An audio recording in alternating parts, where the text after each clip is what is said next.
Hello, how are you all doing? I was supposed to be sending you this newsletter a couple of weeks ago, um, but I was waiting for some tech help, and then life happened. So apologies. But like I said a couple of videos ago, I am so enjoying learning the connections between what Dan Siegel calls the memory, narrative, and relationships. He calls that a triangle of how we make sense of our life. But the connections between learning about that and Dr. Dispenza's book about the changing who we are in order to create a new life, right? The title of his book is Getting Over the Habit of Being Yourself. Um, and then, like I told you in my last newsletter, one of the things that I'm doing is I'm helping women create businesses that have $250,000 in sales in 2 years or less, and that's a guaranteed coaching program.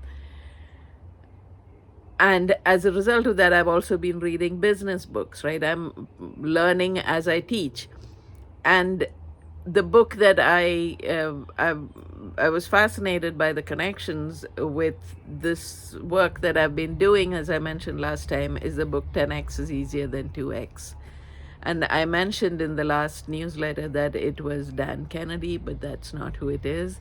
It is Dan Sullivan, who is one of the authors of that book. And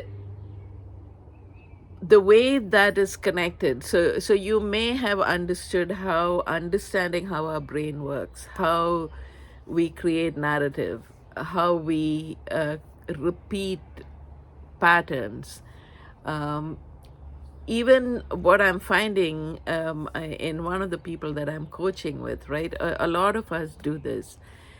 There is real trauma in the past, and nobody, and it is, nothing that I'm saying right now is denying any of that. But a lot of us gain something by holding on to that trauma, by repeating it, by constantly saying, look at what he has done, or look at what he did to me, or look at what she did to me. I can't get over this. And as what happens, as Dr. Dispenza talks about, is that every time you repeat that story, the same neural patterns fire.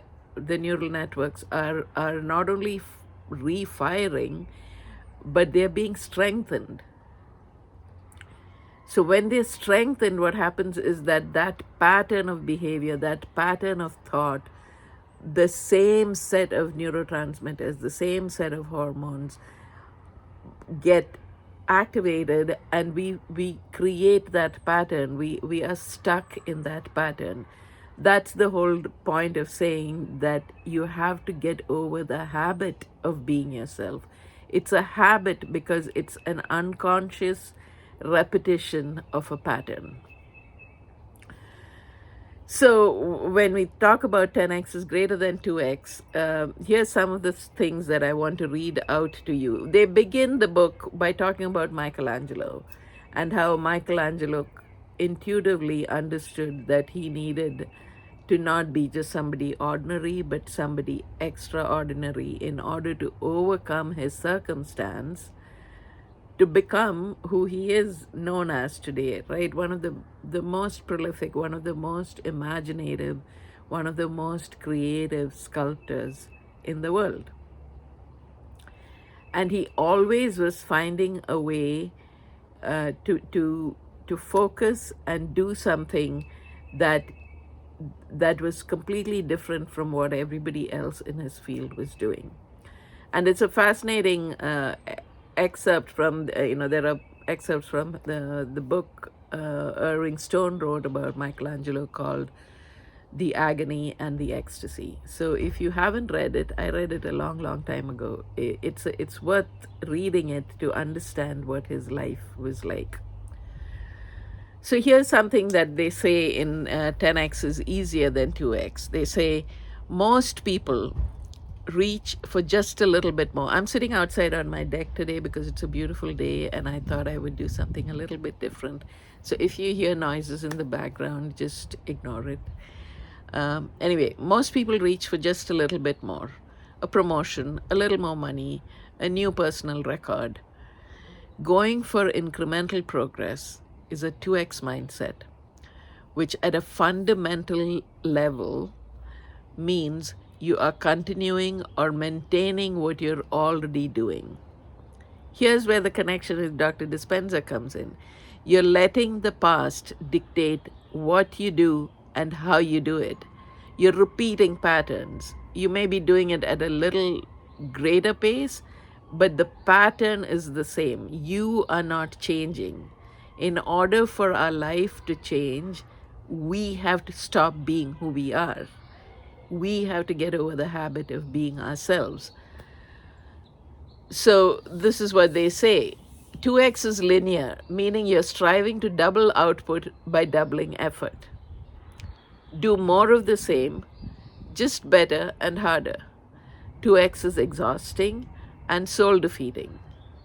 Anybody feel that, especially if you're in the entrepreneurship world and you're trying and trying and trying, and you're doing this and you join this course and you join that course and you join the other course, and you still feel stuck? Because the most important thing about this is that it is not the doing that matters, it is the being that matters. 2x is exhausting and soul defeating. It is extremely difficult to put the pedal to the metal and grind away for inches of progress. By contrast, 10x is so big and seemingly impossible that it immediately forces you out of your current mindset and approach. You can't work 10x harder or longer. Brute force and linear methods will not get you to 10x. 10x isn't about more, it is about less. Going 10x is the simplification of your focus down to the core essential.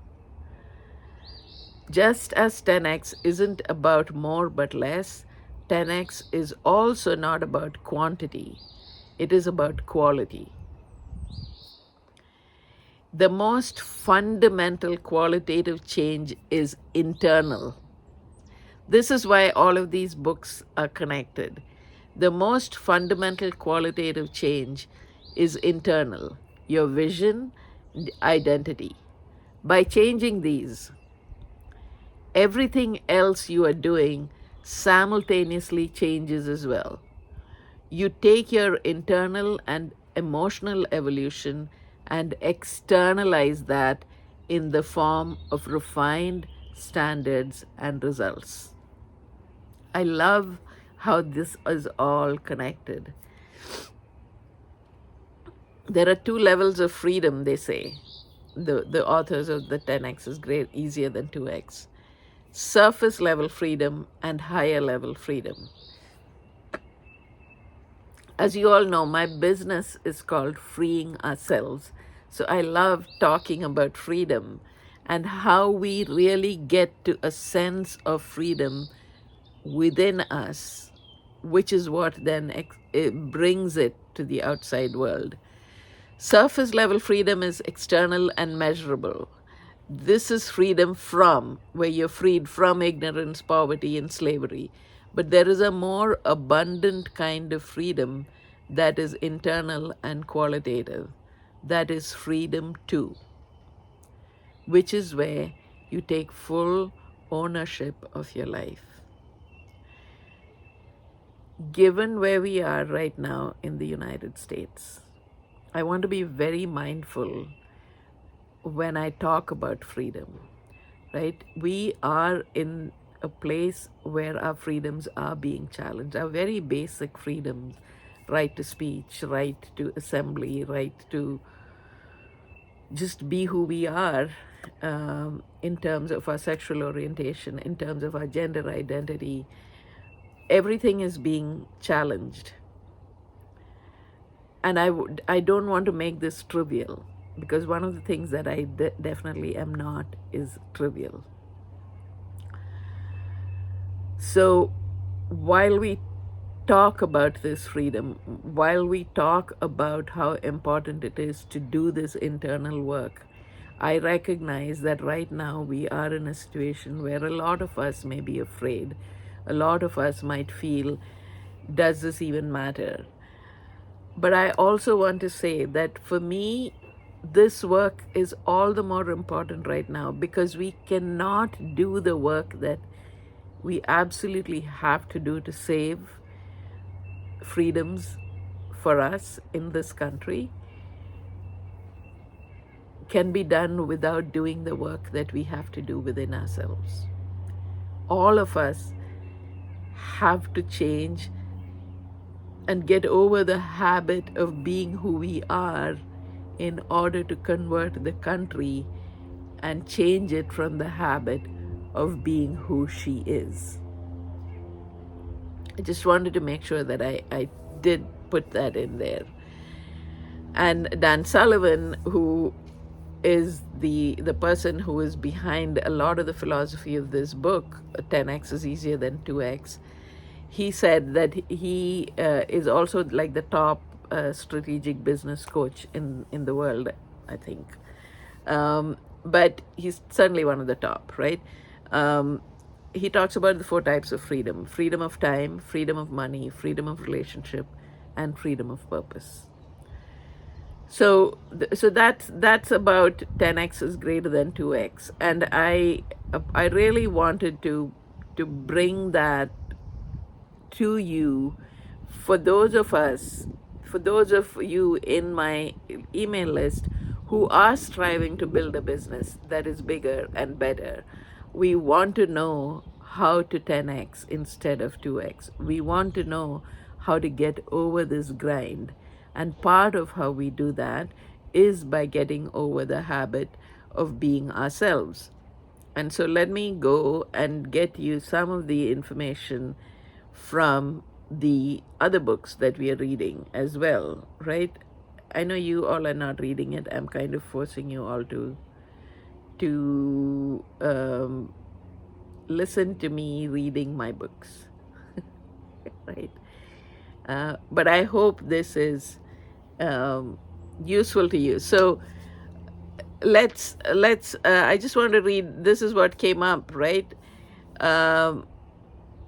The what Dispenza talks about, how you form the habit of being yourself. What does being ourselves mean? Let's just get a little bit into that. And he's just talked about, we've talked about how we get hardwired, right? We've talked about how we've got these memories, we've got these experiences, and we tend to repeat them. I just talked about that. We tend to hang on to memories and our triggered responses to things. And what we want to know when we want to change ourselves is to become really conscious, really self-aware of how we are reacting, what is triggering us, and then to be able to hold that version of ourselves, seat her down, him down, them down, and then say, that's not who I am anymore. And meditation and tapping, EFT tapping, are very, very useful tools in order to be able to both become self-aware and also dislodge that memory and its power from our inner selves. So how you form the habit of being yourself. As an effect of the neural habitation, the two realities of the inner mind and the outer world seem to become almost inseparable. For instance, if you can never stop thinking about your problems, then your mind and your life will merge together as one. The objective world, can you hear the birds? Yeah. The objective world is now colored by the perceptions of your subjective mind, and thus reality continuously conforms. So your external reality, one of the things that Dr. Dispenza likes to say a lot is your personal reality is a result of your personality. Your personality is created by your personal reality. And so if you want to change your personal reality, you change your personality. So the objective world is now colored by the perceptions of your subjective mind, and thus reality continuously conforms. You're repeating the same, and you keep thinking, why does this always happen to me? Why do I always get into these kinds of fights? Or why do I always get into these kind of ruts? Or why are my relationships always this way? It's because there is this memory that you have, and that you're unconsciously reliving that in one way or the other. You could call this a rut, and we all fall into them. But it goes much deeper than that. Not just your actions, but also your attitudes and your feelings become repetitive. You have formed the habit of being yourself by becoming, in a sense, enslaved to your environment. Your thinking has become equal to the conditions in your life, and thus you, as a quantum observer, are creating a mind that only reaffirms these circumstances into your specific reality. All you are doing is reacting to your external, known, unchanging world. Does that ring a bell for you? Let me just read one more paragraph. In a very real way, you have become an effect of circumstances outside of yourself. You have allowed yourself to give up control of your destiny. I also want to say that none of this is meant to be a judgment. This is meant to be a way for you to become entirely powerful and control how your life unfolds. Okay?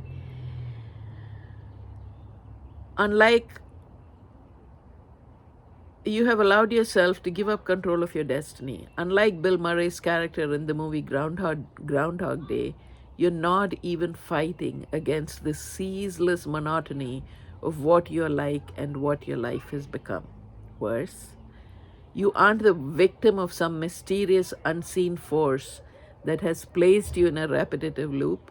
You are the creator of the loop. What's the good news about that? The good news about that is, since you created the loop, you can choose to end it. Right? Isn't that amazingly positive and amazingly powerful to know that we do have control? Or when we talk about manifestation and the law of attraction and all of that, when it's just talked about on the surface of our life, and we often find that, all these people talk about manifestation, none of this is working. It's because the person you are hasn't changed. Really, in order to find that change, you have to learn to change who you are. And I am seeing this as I practice these meditations, and as I become more and more familiar with these practices, I am finding so much of this is true. I'll give you an example. There was a discussion between me and my husband last week about, I don't want to get into the details of it, but about some conversations that we could have with our daughter and our children, and then it was going down the same pattern, right? I noticed it. I've become very self-aware. I've noticed it. So what I did was I stopped the conversation in a nice way, and I walked away, and I took the time to what I call allow life. I took the time to hold myself and open my heart and hold me and him in a space where I wasn't judging, where I was resting into a space of knowing, in a certain sense, moving into the quantum field and choosing a solution that was good for everyone. About 30 minutes later, when I came down, not expecting to have this conversation again, the whole tone of the way he was responding had changed, and it was much more open. It was much more, yeah, we can figure out some way to do this. And I'm telling you, it is entirely because I had changed my energy. My energy changed.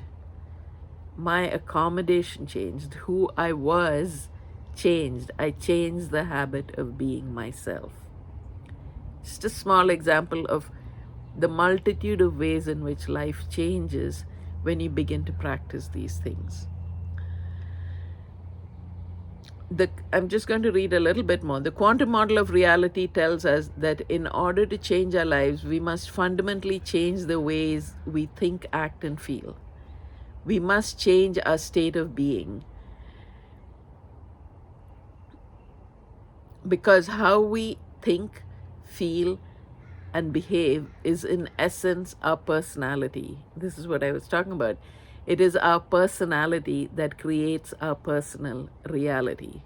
So to create a new personal reality, a new life, we must create a new personality. We must become someone else. To change then is to think and act greater than our present circumstances and greater than our environment. And I want to talk a little bit about where we are going also with the whole thing that Dr. Dan Siegel talks about in the neurobiology of we. How is that connected?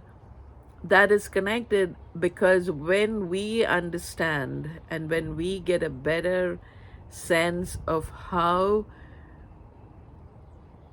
we are interacting, like I said in the example I gave, how we are interacting with ourselves, our relationship with ourselves, and our relationships with others, and we are able to say, that was then, that is the past me, the new me is not going to react in that way. I'm going to find a new way to react. And that is what Dan Sullivan and his colleague, I really need to get the other person's name, the author's name, and I will do the next time. But what they're saying is also that in order to 10x your business, in order to 10x anything, in order to 10x your life, you have to become a different person. And what Dr. Dan Siegel helps us to do is to show us how does understanding more about our brain, about how the brain is formed even, help us in our relationships, help us in the neurobiology of we. And I'm going to go a little bit into this, and then we'll do a lot more next week. I'm planning to do two video recordings a day on Sundays, so that I'm a newsletter edition ahead. So one of the topics in Dr. Siegel's book is about this whole. It's an adult. It's an adult interview. I've forgotten the full name of it, so just let me be sure that I give it to you. A lot of you may be familiar with it. I also want to tell you, you notice that I'm not freaking out about how does this look. There are sounds outside. I'm not freaking out about looking into the book, reading out. I want you all to also get a little bit of that from me. To do something instead of waiting for it to be perfect, right? So I hope I know the camera is shaking a lot, so I hope it doesn't bother you too much. Waiting for it to stop. So he talks about I just wanted the adult attachment interview. And the adult attachment interview is used to inquire into what your attachments were with the people who were your caregivers, right? And we've I don't know if you've talked about it, but one of the things that Dr. Siegel goes into fairly. This video is not going to be good because it's shaking a lot. I'm still going to use it, guys. Partly because I don't want to go back on my talk about not needing perfection, but I hope it's not too bad. It's because this table is very shaky, and I just have to be careful about when I move my legs. Okay, here we go. So in the adult attachment syndrome, in the adult attachment interview, they're trying to figure out how your relationship was with your primary caregiver, and there's also wind, which is also making the camera shake. He talks about, he teaches us about the 4 types of attachment that we have. There's a secure attachment where you had a parent who was able to recognize when you needed to be comforted, who was present and was able, even when there was a rupture in the relationship or in the attachment, was able to be present and give you the attention you needed and the comfort you needed. That is the best form of attachment. It's secure attachment. Doesn't mean it's perfect. It means that you have a parent or a caregiver who's present and available. Then there is the anxious, there's the avoidant attachment. The avoidant attachment is when you've not had, or you had a parent who wasn't always present, who was kind of externally there, but internally not there. And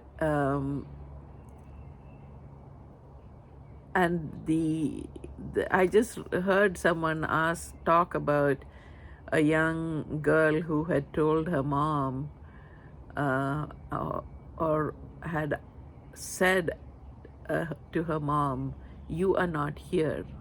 You are here, but where are you?"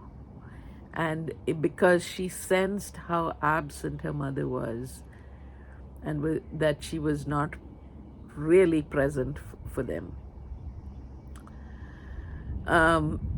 The avoidant attachment is when you have a relationship like that, and when you're asked to talk about your relationship with your parents, okay, a primary caregiver, you can't make an association. You avoid talking about that. The next is anxious attachment, where the parent is sometimes present, sometimes not, and the kind of interaction is not always dependable, right? So this is like when they have not worked through their own stuff, and so that garbage comes up and they're not able to interact well. And the child, what you need to know is, in all of these relationships, the child is internalizing this, right? The child is therefore creating a situation in which they are also in a place where they will have a similar kind of relationship to their children, unless they do the work in order to change who they are. And the last, so there's secure attachment, there is avoidant attachment, there is anxious attachment, where the parent is not really there or not dependably there. And then there is disorganized attachment, which is when you have terrible things happening, like severe abuse, alcoholic parents who are abusive, and you've not made sense of it. You have somehow grown up, you're functioning, but you could go off into, you could have a flashback. This is a case of real potential and actual PTSD, because it is something that has not been um, an implicit memories that have not been processed through the hippocampus and brought into the body and made sense of. Again, EFT, meditation, mindfulness are all excellent ways in which we do this healing work. Um, so, why is this important? The thing is, when we have these kinds of different attachment experiences, we create a narrative about our life. And then, like we were talking about in the habit of becoming yourself, that narrative is what creates the rut for us, right? So next week, next edition sorry, then in the next edition of this newsletter, what I'm going to start off with is, how do we create these narratives, right? Which parts of our brain create what? How does that happen? How does that work? And then sort of shift into Dr. Dispenza and see what is it that we can do in order to change ourselves, and then again apply that to 10x is greater than 2x. Thank you so much for being here. I would really love for you to comment and reply to me and send me emails about what you think about the knowledge you are gaining or maybe not gaining through these newsletters. I would love for this to become an interactive thing that we do. So God bless. Today is the first Sunday of spring, and I hope and wish you a beautiful spring season ahead. I'll be back soon.